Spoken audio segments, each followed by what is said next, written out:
Baik, terima kasih rekan-rekan wartawan.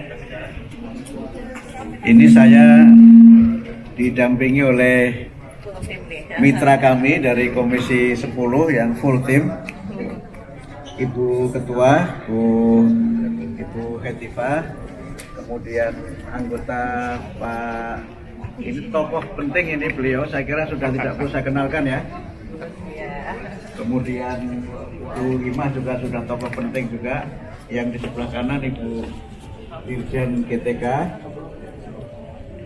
Tadi kami baru saja menyampaikan beberapa hal yang terkait dengan acara rapat koordinasi dan evaluasi kebijakan Wamen Pak Atif dan Mas Fajar yang terkait dengan kebijakan pendidikan tahun 2024 dan upaya kami untuk mendapatkan masukan untuk kebijakan di tahun 2025. Fokusnya pada dua persoalan strategis, yaitu PPDB zonasi dan P3K. Ini dua persoalan yang memang selama ini sangat menyita perhatian kita, karena memang dalam pelaksanaannya menimbulkan kontroversi baik yang setuju maupun yang tidak setuju. Nah, kami tentu belum pada keputusan apakah PPDB atau zonasi itu kita lanjutkan atau kami pilih cara lain. Kemudian juga terkait dengan guru PPPK juga menjadi bagian dari kebijakan kami yang memang dalam beberapa hal terkait dengan regulasi menyangkut ASN dan juga regulasi yang terkait dengan kewenangan pemerintah daerah dan pemerintah provinsi dalam kaitannya dengan otonomi daerah.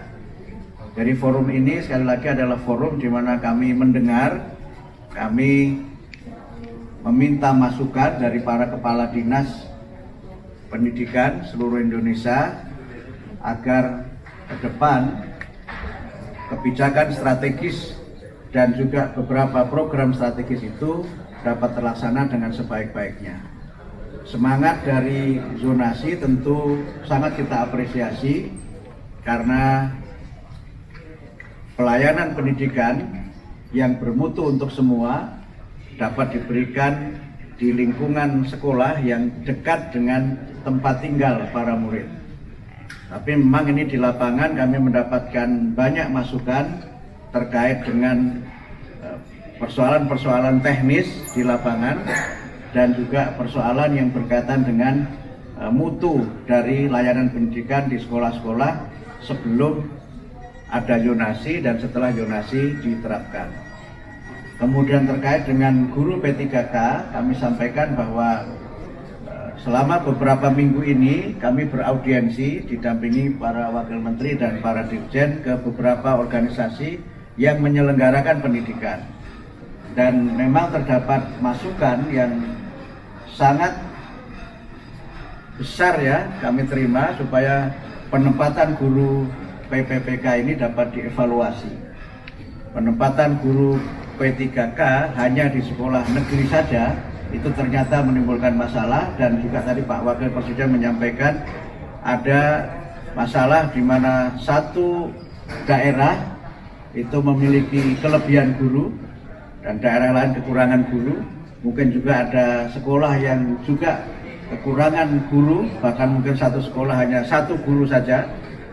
Ini mungkin menjadi guru yang tersisa. Tapi juga ada sekolah yang kelebihan guru sehingga karenanya kekurangan jam mengajar. Nah, ini yang nanti kami coba lakukan, dan bagaimana kami juga bisa terus berkomunikasi dengan Komisi 10 sebagai mitra kami terkait dengan penyelenggaraan ini. Karena itu kami persilahkan Ibu Dr. Haja Hetifah juga untuk menyampaikan pandangan-pandangannya dan juga masukannya untuk kami kepada rekan-rekan wartawan. Terima kasih Pak Menteri dan juga para wamen dan sahabat-sahabat saya dari Prof. Nunu dan teman-teman pimpinan Komisi 10, teman-teman media. Kami Komisi 10 sangat mengapresiasi langkah-langkah sigap yang sudah dilakukan oleh Pak Menteri, yang kelihatan sekali ya niatnya ingin mendengar lebih banyak, terutama juga suara-suara dari daerah. Dan kami sebagai mitra tentunya ingin mensupport semaksimal yang kami mampu agar dari sisi legislasinya jelas. Kalau memang kita ingin memperbaiki juga mulai kapan supaya itu bisa dilaksanakan dengan baik. Dan juga tentunya dari sisi anggarannya bisa teralokasikan dengan cukup, dan kami pun akan ikut mengawasi pelaksanaannya karena kami berasal dari banyak daerah pemilihan yang ingin juga ikut membantu memberikan informasi terkait situasi di lapangan. Dan kami juga merasa sangat mengapresiasi kehadiran Bapak Wakil Presiden pada hari ini yang merupakan bentuk dukungan beliau yang sangat luar biasa kepada inisiatif-inisiatif yang sedang dilaksanakan oleh Menteri Pendidikan Dasar dan Menengah kita. Intinya seperti itu ya teman-teman, kami ini kompak sekali. Alhamdulillah rapat pertama sangat produktif dan akan banyak perubahan-perubahan ataupun penyempurnaan-penyempurnaan. Kami juga berharap semuanya berjalan smooth ya, lancar Pak. Terima kasih. Terima kasih, begitu ya teman-teman wartawan. Ada yang mau ditanyakan? Silakan Pak Menteri. Prof. Pak Wapres tadi Pak yang terkait dengan apa materi pendidikan coding. Oh iya betul. Menurut Pak Menteri sendiri bagaimana Pak? Apa ya Pak? Oh iya baik, terima kasih. Ini saya sekalian sampaikan bocoran juga. Tapi kayaknya bocor resmi. Bukan bocor halus atau info lain. Jadi waktu kami bertemu dengan Bapak Wakil Presiden, memang beliau menyampaikan pentingnya coding ini diajarkan. Dan kami sampaikan dalam rencana kami untuk pembaharuan kurikulum yang akan datang, itu akan menambahkan mata pelajaran Artificial Intelligence dan Coding sebagai mata pelajaran pilihan di sekolah-sekolah yang memang sudah mampu melaksanakan. Kenapa pilihan? Karena memang itu membutuhkan alat-alat yang canggih, ya, sarana internet yang juga harus bagus, dan belum seluruh sekolah kita ini memiliki sarana itu. Sehingga nanti sifatnya masih pilihan, dan mudah-mudahan ini bisa menjawab program dari Pak Presiden juga tentang digitalisasi sebagai upaya kita untuk meningkatkan kualitas pendidikan dan menyiapkan generasi kita ini untuk lebih bisa bersaing di dunia global dengan terutama dua kemampuan ini. Selain yang lainnya tentu saja adalah Artificial Intelligence dan Coding. Prof, tadi sempat disinggung tentang Undang-Undang Perlindungan Guru oleh Pak Wapres. Tanggapannya seperti apa? Mungkin dari DPR juga akan menambahkan. Ya, yang jelas begini, nanti lengkapnya oleh Ibu Hetifah, Ketua Komisi 10. Di Undang-Undang Guru dan Dosen pasal 39 itu sebenarnya sudah ada penjelasan, kalau tidak salah ada 6 ayat yang menjelaskan tentang bagaimana perlindungan guru baik dalam mereka bekerja, kemudian terkait dengan profesinya, keamanannya dan sebagainya. Dan sudah ada turunan lagi aturan yang lain, mungkin nanti Bu Dirjen silakan disampaikan. Tetapi kalau memang dirasa masih perlu, nah mungkin nanti silakan Ibu Ketua Komisi 10 menyampaikan, ditambah nanti oleh Ibu Dirjen. Untuk kami di DPR sendiri tentunya sangat terbuka kepada masukan inisiatif dari pemerintah. Namun untuk saat ini secara resmi yang sudah kami masukkan untuk direvisi adalah Undang-Undang Sistem Pendidikan Nasional, yang mana di dalamnya juga bisa jadi akan mengintegrasikan hal-hal terkait dengan guru dan dosen. Dan secara lebih spesifik lagi, memang di dalam Undang-Undang Guru dan Dosen yang existing ini sudah ada pengaturan-pengaturan yang cukup kuat. Nah sekarang berarti pelaksanaannya dan aturan-aturan pelaksanaan yang sudah ada ini bagaimana disosialisasikan dan diterapkan ya pada saat ada guru-guru yang menghadapi masalah, itu bisa digunakan sebenarnya sebagai payung hukum untuk melindungi mereka. Seperti itu. Jadi kami siap saja Pak nanti. Baik, menambahkan tadi Pak Menteri dan Bu Hetifah sudah menjelaskan ya dari Undang-Undang Guru Dosen. Gitu ya, berarti atau gini aja. Ya.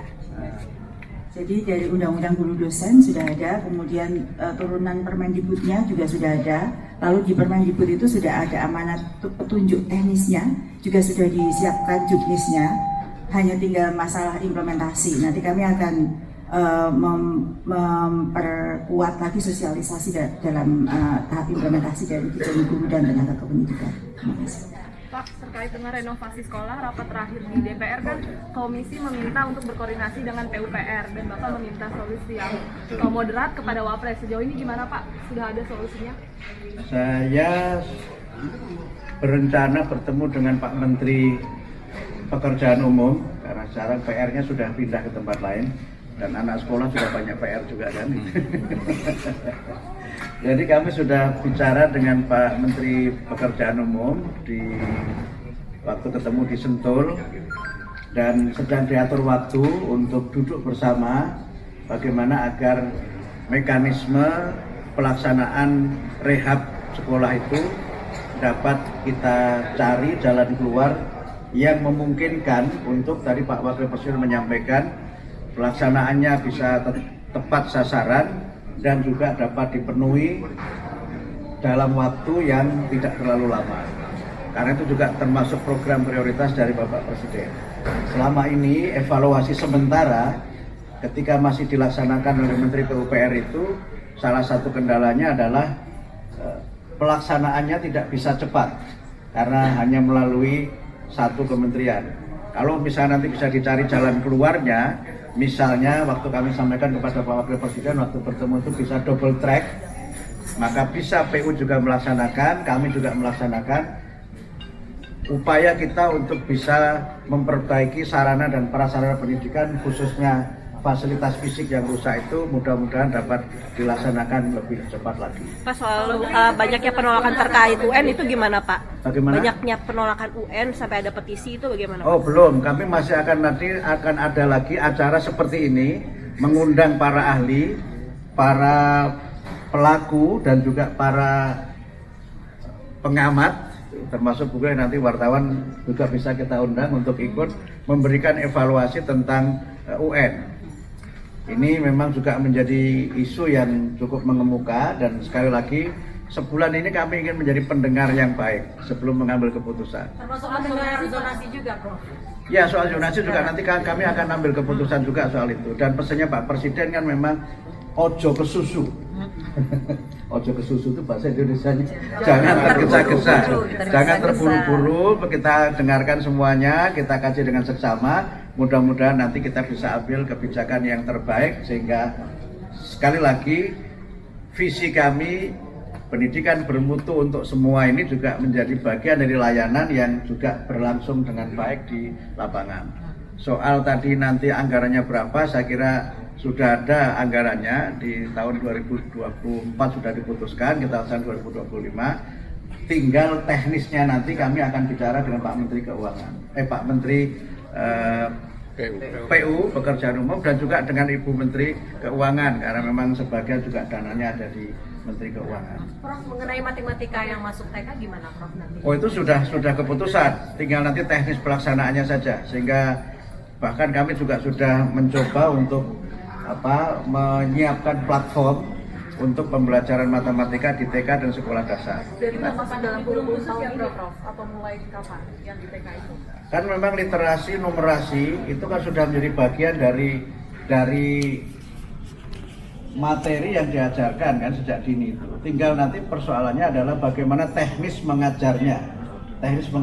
Dan ada banyak penelitian yang menunjukkan bahwa anak-anak yang memiliki pendidikan dasar yang baik, termasuk juga yang memiliki kemampuan literasi dan numerasi yang baik, itu punya keberhasilan studi di jenjang yang lebih tinggi, lebih baik daripada mereka yang tidak punya dasar literasi dan numerasi di tingkat pendidikan anak usia dini.